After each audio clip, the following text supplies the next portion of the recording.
नमस्कार। मेंस के question answer series आप लोगों का चल रहा है और आज एक नए क्वेश्चन के साथ। यह पेपर 1 का है 2023 में ये आया था क्वेश्चन यूपीएससी में। जरा देखते हैं क्वेश्चन क्या है। क्वेश्चन है, from beginning a net food importer in the 1960s India has emerge as a net food exporter to the world, give reason. मतलब 1960 के दशक में शुद्ध खाद्य आयातक होने से भारत दुनिया के लिए शुद्ध खाद्य निर्यातक के रूप में उभरा है। कारण बताइए। यानी हम लोग पहले इंपोर्टर थे, बाद में एक्सपोर्टर बन गए। क्या क्या रीजन हो सकता है 1960s के बाद? ऐसे क्वेश्चंस को लिखने के लिए जरूर एक इंट्रोडक्शन आप पहले दीजिए, यानी कि एक भूमिका बताइए कैसे, है ना, आफ्टर इंडिपेंडेंट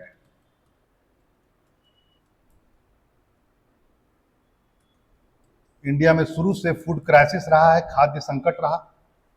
आज़ादी के बाद से ही इसके रीजंस थे, जैसे कि बार बार भारत में फेमाइन आ जा रहा था, पॉपुलेशन ग्रोथ रेट बहुत ज़्यादा हो गया था, ये भी एक कारण है।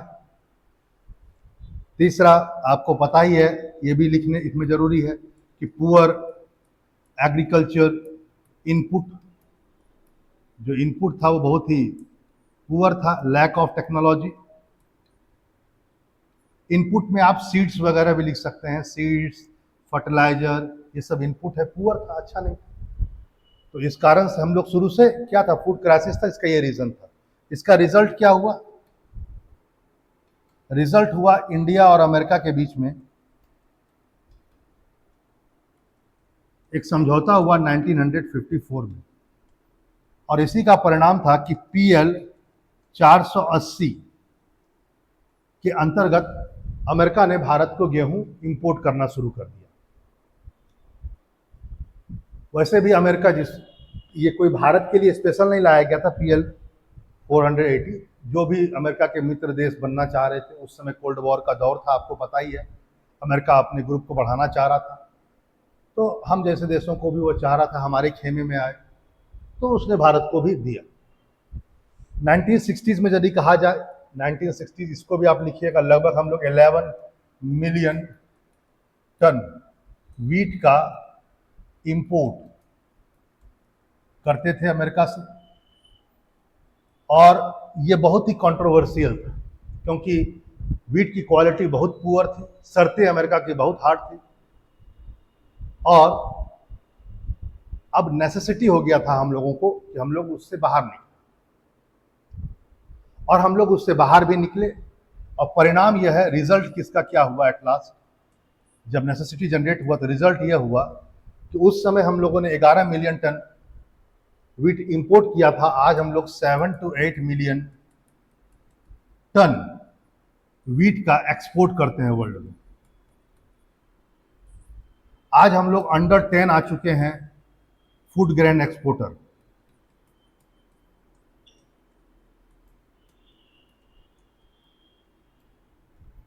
ये सब जरूर पहले भाग में लिखिए, ताकि पूरा आंसर एक फॉर्मूला आपको, क्वेश्चन जो है पूरा आंसर के रूप में इंट्रोडक्शन में मिले। आपने ये बकायदा बताया कि हम लोग क्राइसिस में थे, हम लोग को एट लास्ट इंपोर्ट करना पड़ा, और इंपोर्ट करना पड़ा उसके बाद इतना हम लोगों ने इंपोर्ट किया, शर्तें बहुत हार्ड थी, एक नेसेसिटी जनरेट हुआ, और एट लास्ट रिजल्ट ये हुआ कि आज 2020-21 का ये डेटा है कि हम लोग एक्सपोर्टर बन चुके हैं। 7 से 8 मिलियन टन तो हम लोग गेहूँ प्रत्येक साल निर्यात कर देते हैं। और टोटल फूड ग्रेन के बारे में कहा जाए तो ये रीज़न क्या है, जरा अब इसका, अब सेकेंड पार्ट में आते हैं, जो मेन पार्ट है, main body part, second part इसमें होगा। अब आप लोग, हम लोग रीजन पढ़ेंगे, कारण पढ़ेंगे, क्या क्या कारण रहा इसका। सबसे पहला कारण आप देखेंगे तो 1960 में Govind Ballabh Pant university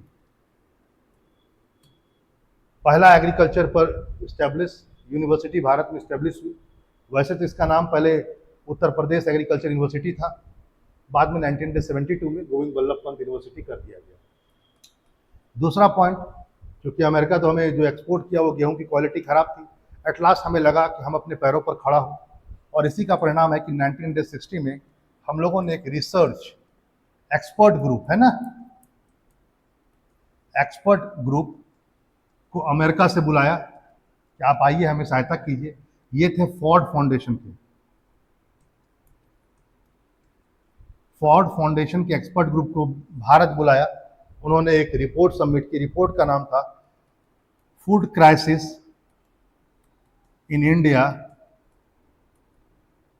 food crisis in India and step to meet it. ये रिपोर्ट दिया, और इस रिपोर्ट के अनुसार ही हम लोगों ने 1960 में ही एक प्रोग्राम चालू किया, IADP, intensive agriculture develop district programme, ठीक है, इंटेंसिव एग्रीकल्चर डिस्ट्रिक्ट प्रोग्राम चालू किया। यह 7 डिस्ट्रिक्ट में शुरू किया गया था। ऐसे एक तरह से कहा जाए तो ये पायलट प्रोजेक्ट के रूप में 7 डिस्ट्रिक्ट्स में, जैसे एक लुधियाना है, first is Ludhiana, second Raipur, third one है उत्तरी गोदावरी जो आंध्र प्रदेश में पड़ता है, फोर्थ है पाली जो राजस्थान में पड़ता है, फिफ्थ है Aligarh, sixth one is Ganjam,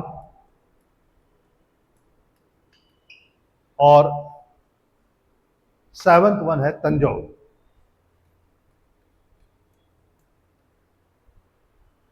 इस प्रोग्राम के अंतर्गत हाई यील्डिंग सीड्स दिया गया फार्मर को, फाइनेंशियल असिस्टेंस दिया गया, वित्तीय सहायता दी गई,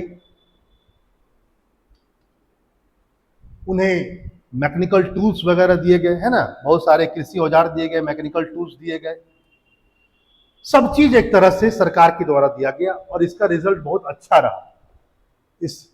और इसी का परिणाम है, फोर्थ पॉइंट हम लोग लिख सकते हैं, 1964 में, ओके, 1964 में एक तरह से कहा जाए तो इसको ब्रॉड कर दिया गया, अब इसका नाम हो गया IAAP। ये प्रोग्राम लॉन्च किया गया, इंटेंसिव एग्रीकल्चर एरिया प्रोग्राम, अब बहुत बड़े एरिया में इसको लॉन्च किया गया। इसका रिजल्ट भी बहुत अच्छा रहा, प्रोडक्शन इससे बहुत बढ़ा, क्योंकि पहले वाले से ही प्रोडक्शन बढ़ गया था, इसी कारण से इसको आगे बढ़ाया गया। अगला पॉइंट आप लिख सकते हैं इसमें कि 1964 एक कमेटी स्टेब्लिश हुई, LK झा कमेटी।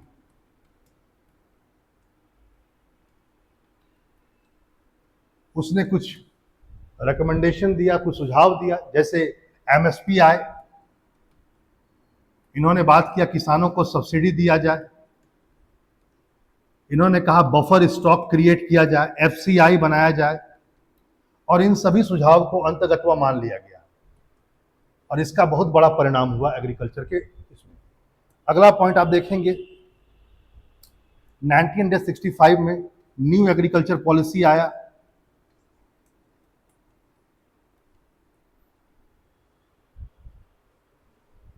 और न्यू एग्रीकल्चर पॉलिसी को इंप्लीमेंट किया गया, और साथ ही साथ इसी को इंप्लीमेंट करते हुए एट लास्ट हम लोगों ने ग्रीन रिवॉल्यूशन किया। ग्रीन रिवॉल्यूशन का माना जाता है बहुत बड़ा रोल हमारे एग्रीकल्चर को बढ़ाने में और आत्मनिर्भर करने में। ग्रीन रिवॉल्यूशन एस स्वामीनाथन इसके बहुत बड़े कर्ता धर्ता है, उन्हीं के कारण यह संभव हो पाया। और ग्रीन रिवॉल्यूशन ने एक आमूलचूल परिवर्तन किया। इसमें कुछ टूल्स थे, जैसे हाई यील्डिंग सीड्स दिया जाए, इरिगेशन सिस्टम को डेवलप किया जाए और अच्छा किया जाए, इरिगेशन सिस्टम को, इलेक्ट्रिसिटी को और अच्छा डेवलप किया जाए, बहुत सारी बातें इसमें और भी थी, ठीक है।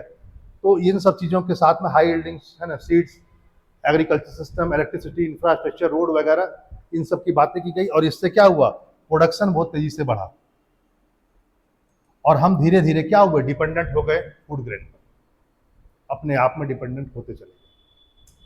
कुछ और पॉइंट आप लिख सकते हैं इसके साथ साथ, जैसे डैम का बहुत तेजी से निर्माण किया गया, बहुत सारे चेक डैम बनाए गए। डैम ने 2 तरह का काम किया, ये तो इरिगेशन यानी सिंचाई तो प्रदान किया ही, साथ साथ फ्लड मैनेजमेंट भी किया। इसका भी एक प्रभाव पड़ा। फिर कई सारे फाइनेंशियल इंस्टीट्यूशंस जैसे आए, नाबार्ड, आगे चलकर नाबार्ड बना 1982 में, इसका भी बहुत बड़ा रोल रहा। आगे देखेंगे आप तो आरबीआई ने बाकायदा कहा हुआ है कि जितने भी बैंक हैं वो प्राइमरी सेक्टर को इतना % लोन देंगे। हमेशा आरबीआई इस चीज़ के लिए गाइडेंस जारी करते रहता है, तो आप इसको जरूर लिखिए। आप चाहें तो वर्जिस कुरियन का भी नाम दे सकते हैं बीच में, उन्होंने फ्लड रिवॉल्यूशन जिसको कहा है, सॉरी, जो श्वेत क्रांति जिसको आप कहते हैं, वाइट रिवॉल्यूशन 1960 में, एग्रीकल्चर से ही जुड़ा हुआ है, लेकिन उसने कहीं ना कहीं एक महत्वपूर्ण रोल अदा किया इस एग्रीकल्चर को सपोर्ट प्रदान किया। तो आप इन सब चीज़ों को बाकायदा आप लिख सकते हैं।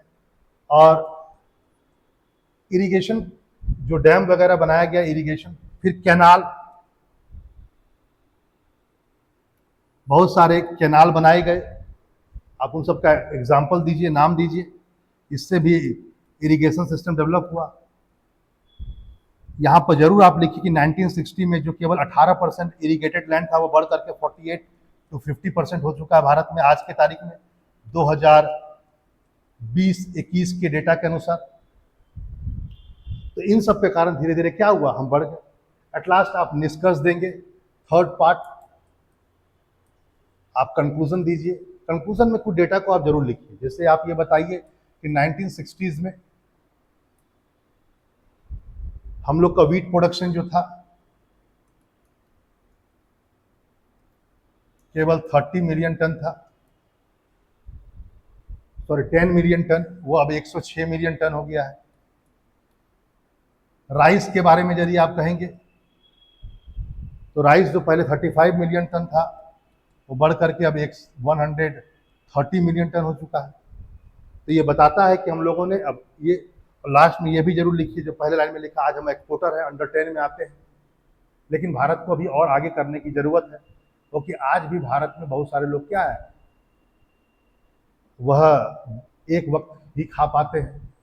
तो कहीं ना कहीं डिस्ट्रीब्यूशन सिस्टम में कहीं ना कहीं प्रॉब्लम है, उसको भी देखना होगा। तो इस ढंग से आप एक तरह से एक बैलेंस्ड वे में आप इसको आंसर को आप इंड कर सकते हैं। तो आपने ये देखा। चलिए फिर मिलते हैं एक नए आंसर राइटिंग के साथ। नमस्कार।